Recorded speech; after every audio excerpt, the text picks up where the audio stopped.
Halo semua, perkenalkan nama saya Natersia Hermina Oja dengan NIM 431222028. Saya mahasiswi semester 4 program studi Ilmu Komunikasi Fakultas Ilmu Sosial dan Politik Universitas Katolik Widya Mandira Kupang. Tujuan saya membuat video ini yaitu untuk pemenuhan nilai UAS mata kuliah Media Relation. Di sini saya akan menjawab dua pertanyaan. Yang pertama, berikan pemahamanmu terkait pentingnya memahami dimensi teknis media relation dalam praktik menjalin hubungan yang baik dengan media. Memahami dimensi teknis media relation sangat penting untuk menjalin hubungan yang baik dengan media. Berikut adalah beberapa alasan utama mengapa pemahaman ini krusial. Saya akan menjelaskannya secara detail. Yang pertama, penyesuaian pesan. Nah, di dalam penyesuaian pesan ini kita harus mengetahui aspek teknis seperti format dan gaya penulisan media memungkinkan kita untuk menyesuaikan pesan agar lebih sesuai dengan preferensi dan kebutuhan media. Ini memastikan bahwa informasi yang disajikan dengan cara yang mudah dipahami dan menarik bagi seorang jurnalis. Yang kedua, pengelolaan konten yang efektif. Di dalam pengelolaan konten yang efektif ini, kita harus lebih memahami cara menyusun dan mengirimkan siaran pers, bahan media, dan juga materi pendukung lainnya untuk membantu memastikan bahwa konten tersebut relevan, akurat, dan tepat waktu. Ini mempermudah media dalam memproduksi berita yang berkualitas. Yang ketiga, komunikasi yang efisien. Di dalam komunikasi yang efisien, kita dapat memahami bagaimana media beroperasi. Kita dapat berkomunikasi lebih efektif dengan jurnalis, kemudian kita bisa memberikan informasi yang mereka butuhkan dengan cepat dan tepat. Ini dapat membantu dalam membangun suatu hubungan yang saling menguntungkan dan profesional. Yang keempat, menjaga kredibilitas. Pengetahuan teknis membantu dalam menghindari kesalahan umum yang dapat merusak reputasi. Yang kelima, mengukur dan mengevaluasi. Kemampuan untuk menganalisis hasil dari kampanye media relation seperti cakupan media dan dampaknya terhadap audiens, memungkinkan penyesuaian strategi dan perbaikan berkelanjutan. Ini memastikan bahwa usaha media relation selalu relevan dan efektif.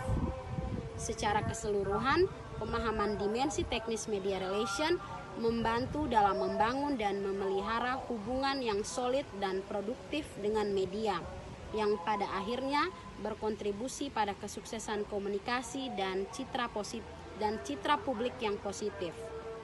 Kemudian yang kedua, perencanaan dan pelaksanaan kegiatan media relation meliputi 3 bagian penting.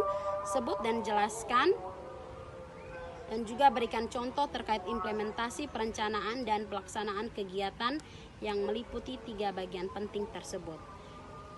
Perencanaan dan pelaksanaan kegiatan media relation meliputi 3 bagian penting. Yang pertama, perencanaan strategis, kemudian ada pelaksanaan dan juga evaluasi. Berikut saya akan memaparkannya. Yang pertama tadi ada perencanaan strategis. Di dalam perencanaan strategis ada definisi tujuan, ada target audiens, dan juga pesan utama. Definisi tujuan ini menetapkan tujuan spesifik dari kegiatan media relation seperti meningkatkan visibilitas merek atau mempromosikan suatu produk baru. Kemudian di dalam target audiens, kita dapat mengidentifikasi media dan jurnalis yang relevan dengan audiens target. Misalnya, jika suatu perusahaan teknologi meluncurkan produk baru, targetkan media teknologi dan blogger industri. Yang ketiga ada pesan utama. Rancang pesan utama yang ingin disampaikan seperti fitur unggulan produk atau manfaat bagi konsumen.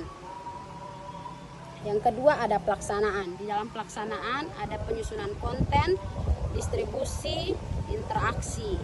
Di dalam penyusunan konten kita dapat buat siaran pers, materi media, dan briefing yang sesuai dengan pesan utama dan format yang diinginkan oleh media.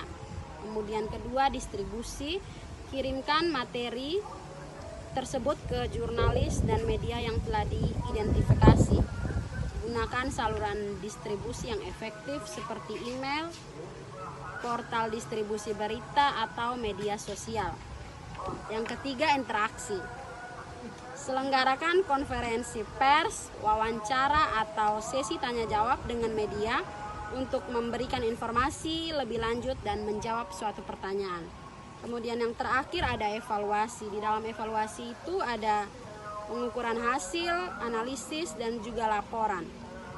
Di dalam pengukuran hasil, kita dapat menindaklanjuti hasil kegiatan dengan mengukur media cover, membaca berita, dan memantau media sosial untuk mengevaluasi seberapa efektif pesan yang kita sampaikan.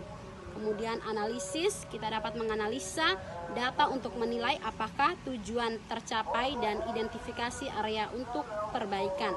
Yang terakhir itu laporan.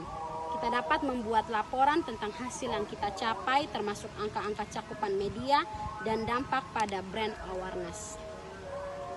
Dengan mengikuti ketiga bagian ini, perencanaan strategis, pelaksanaan, dan juga evaluasi, kegiatan media relation dapat dilakukan secara efektif. Kita juga dapat meningkatkan kemungkinan pencapaian tujuan komunikasi dan membangun hubungan positif dengan media.